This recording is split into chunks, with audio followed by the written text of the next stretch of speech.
I set out by car at 4:30 in the morning on the start of an awesome fishing adventure. I travelled as far as the road would take me to a small village. From here on I would need a speedboat for the 2-hour-long ride along the coast that would take me to a small gold mining village set in amongst the jungle.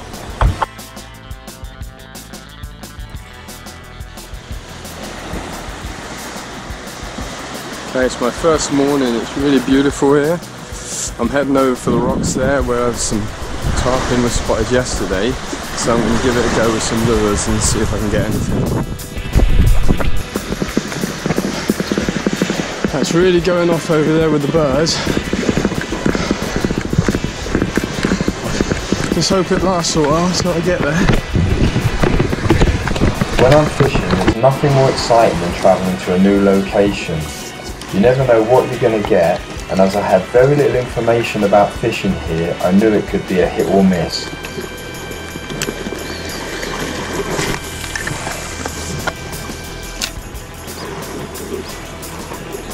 Just had a hit, but it didn't stay on, and a bump.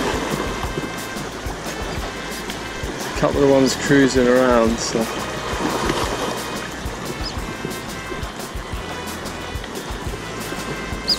One.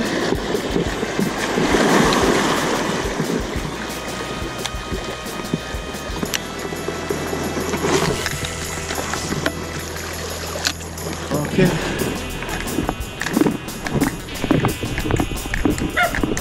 Hola. ¿Para el cuerpo o para...? No, para el cuerpo no, para rociar. Ok, eso ok, sí. Muchos picos. No, que va, no hay problema. Buenos días. I knew I had a place to cook here, so I brought some provisions along with me, but I was hoping that I would catch something whilst fishing as well. The next day I decided to try another spot, so I headed up in the other direction along the beach towards where the estuary was. I thought there would be a good chance some big fish could be cruising around there.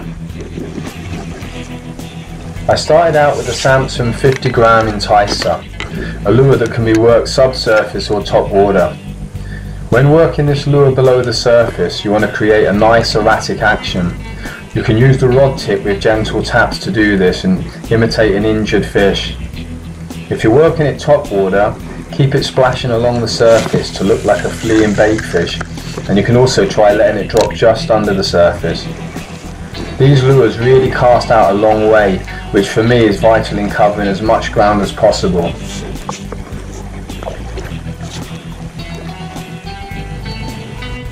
But the fishing was hard going, and until about a few hours before dark when I finally got a take from a decent fish. I guessed it to be a nice snapper the way it came straight at me. Unfortunately this one came unhooked at the last moment. It's coming right at me.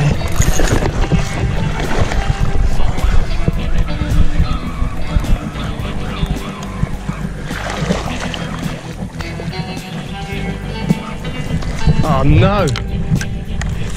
Didn't even get to see what it was.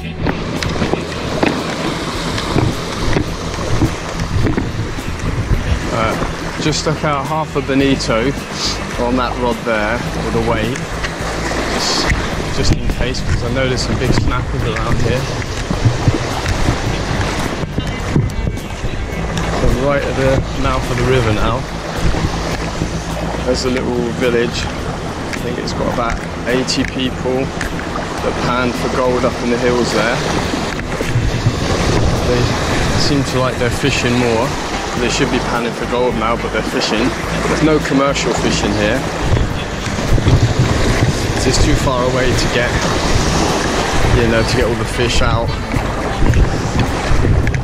It wouldn't really work out financially, they say.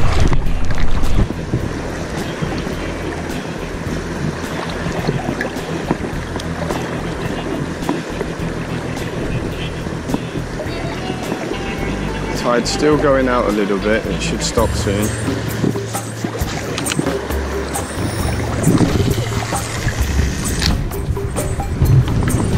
This would be a good time.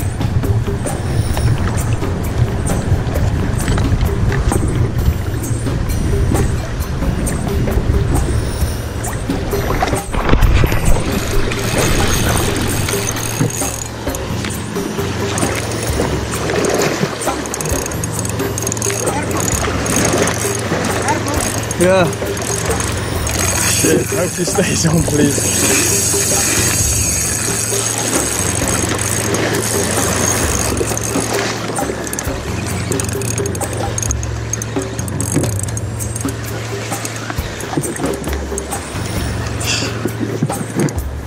Oh, he jumped as he took it.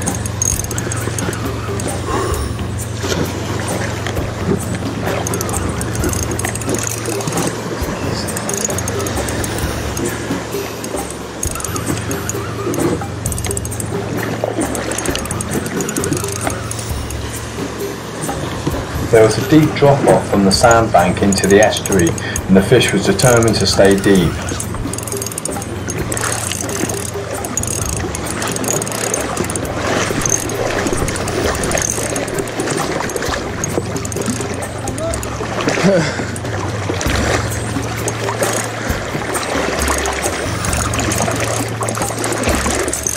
This guy's gone down here.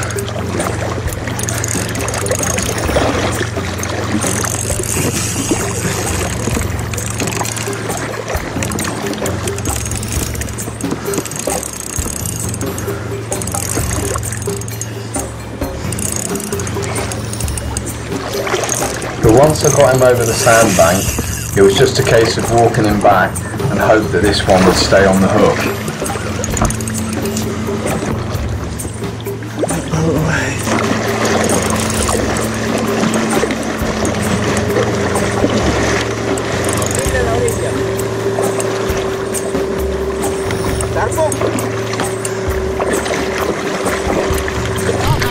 Barracuda, yeah. I thought it was. Grab the leader.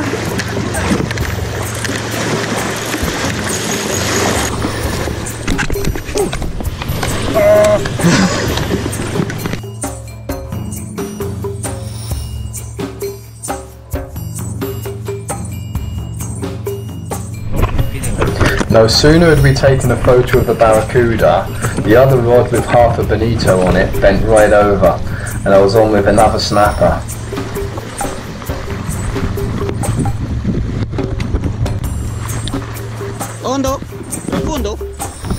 There was a deep drop-off in the sandbank in the estuary, so I had to get as close as I could to the edge to avoid the snapper snapping me off. Oh, grande!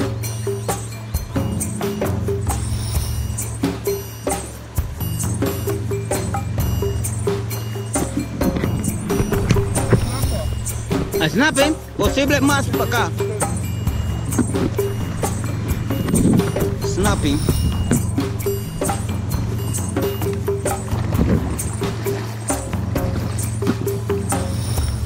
Unfortunately, it just wasn't meant to be with these snappers this time, as this one also came unhooked right before the end. Oh. No. Fa. Shit.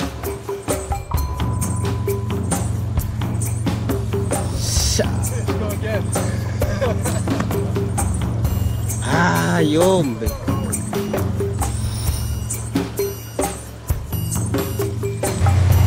Emilio seemed just as upset as me to lose the fish, and I thought it was well over 30 pounds.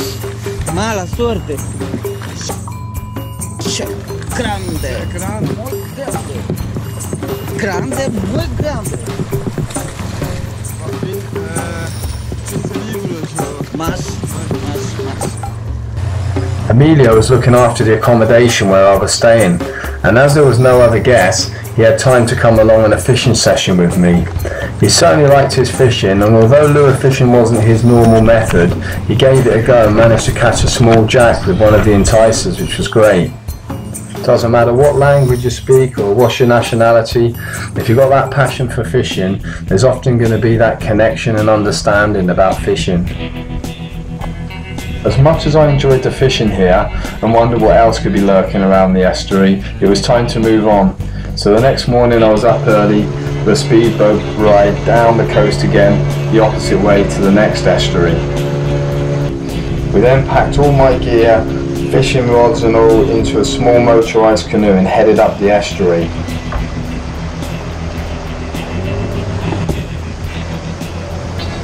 riverbed was really dry in many places, so what would normally be an hour or so trip up this river ended up taking well over 2 hours, and it seemed like we spent most of the time out of the boat pushing it up. Luckily we had a couple of really strong guys in there to help push and some experienced hands on the boat.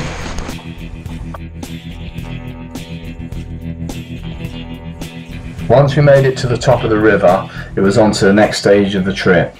It would be a 4-wheel drive trip across land, followed by a bus ride, and finally another boat trip out to an island where I'd be staying next.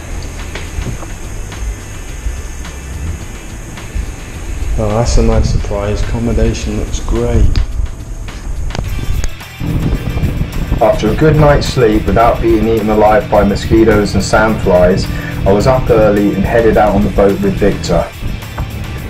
We headed for a group of islands about 30 minutes out from the shore. Possible aqui. I think mais alto é melhor. I explained to Victor that I wanted to fish from the rocks and that he could drop me off on different islands. I thought he might find this strange, but he didn't, and he soon got into it. By the end of the trip we had got it down to a T. Victor was a great help, and you really need someone you can rely on when you're doing this kind of fishing.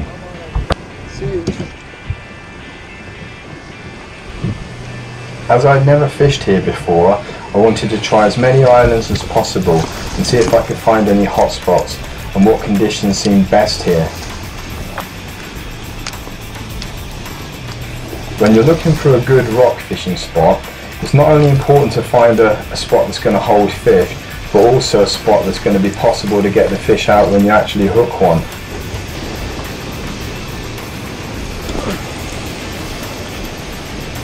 I started out fishing some of the islands that were a little bit more exposed to the swell to see if these would hold fish.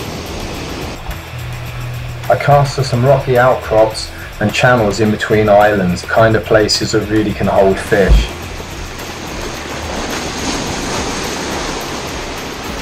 Some of the marks I fished looked like they had amazing potential, but I decided to keep moving, cover as many spots as I could.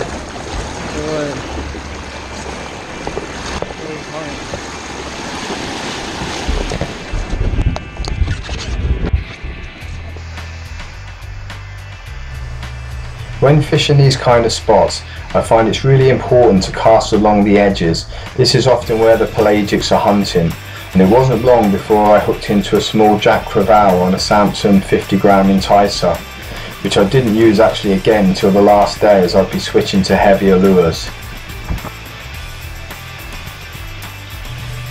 These Jack Crevalles are surprisingly strong for their size, and over the course of the trip I would end up hooking into some really big ones.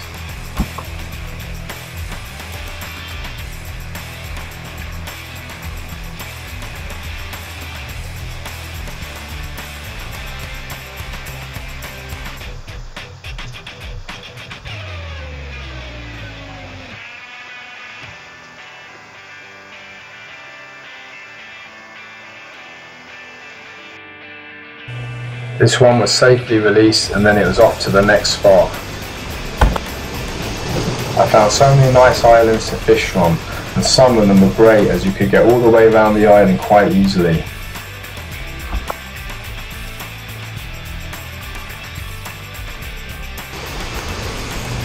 When fishing for snapper and jacks around these rocky type of spots, it's very important to use a tight drag, as the big fish will quickly take you down to any reef that's around. I was surprised to find that I was having more success fishing some of the spots with less swell. I switched to the 130-gram fat minnow to create a splash, and I had a nice surprise when fishing it along the edges again.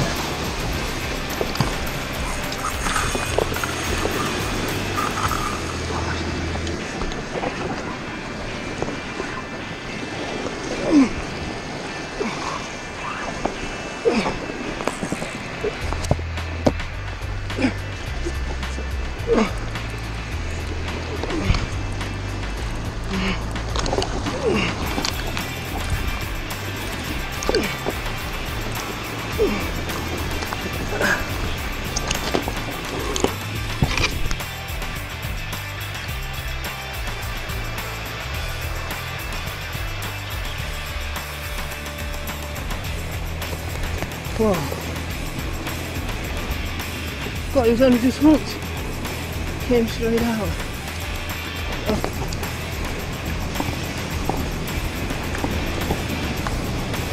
It's my boat guy out there, just keeping an eye on me, which is good.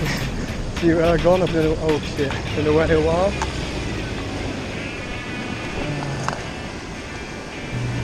I've been lure fishing from the rocks like this for well over 20 years and always put safety ahead of anything.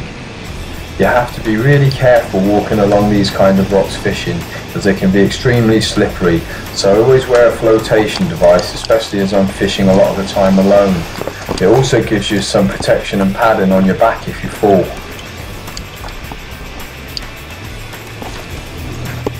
There's quite a few potential targets on this trip, but the main one for this time of the year would be Roosterfish, Snapper and Jack Crevalle.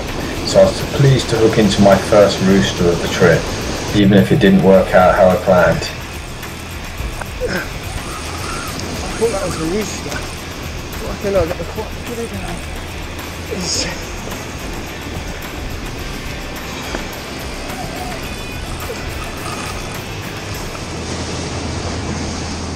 Definitely a decent size.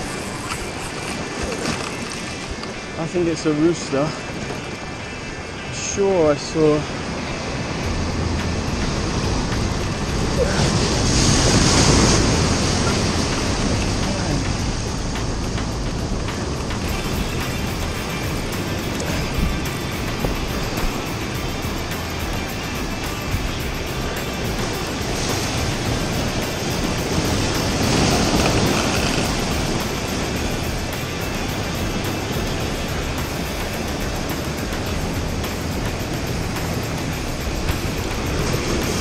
I was using the enticer, which was great. I had a lot of success, but the trouble is,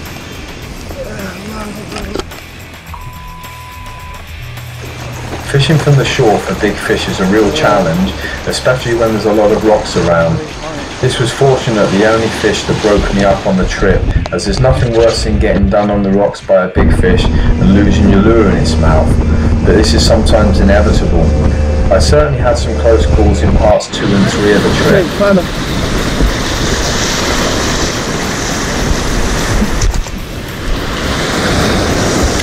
Gracias.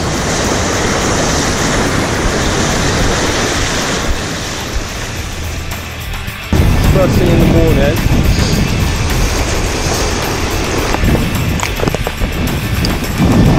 I've not fished here before. It's really slippery, obviously, because it's normally covered up.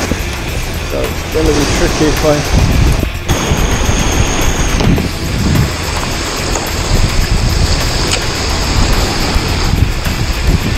Water's pretty good actually. It's not so can be a little bit dirty around here.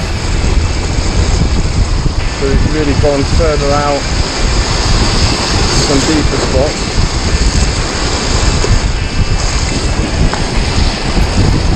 I don't mind a bit of colour in the water, it's fine.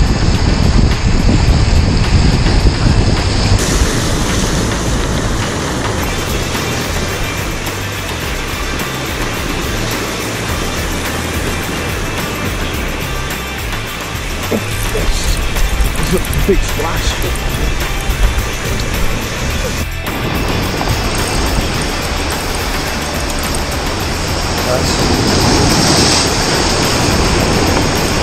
It's quite shallow here.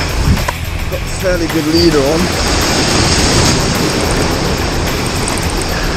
Doesn't look like there's as many rocks just there. It's going out now. It's come up a bit higher.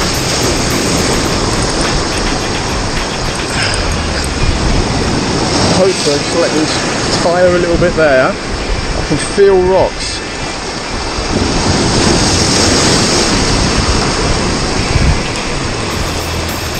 It's going to be tricky to get in.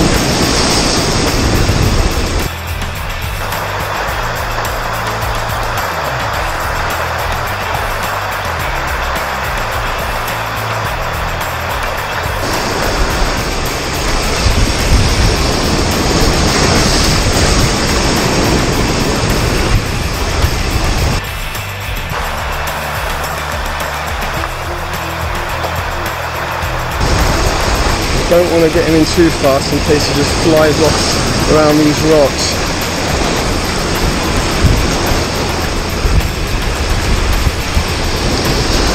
I can feel the rocks there. He's up now.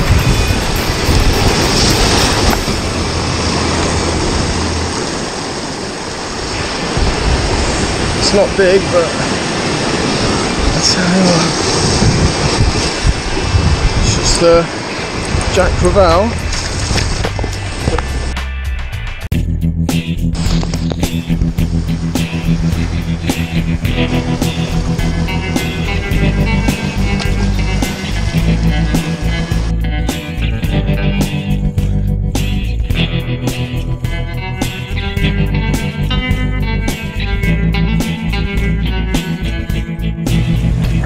Well, that's the end of this one. Part 2 and part 3 is coming soon, so if you enjoyed that one, don't forget to hit the subscribe button. Thanks for watching.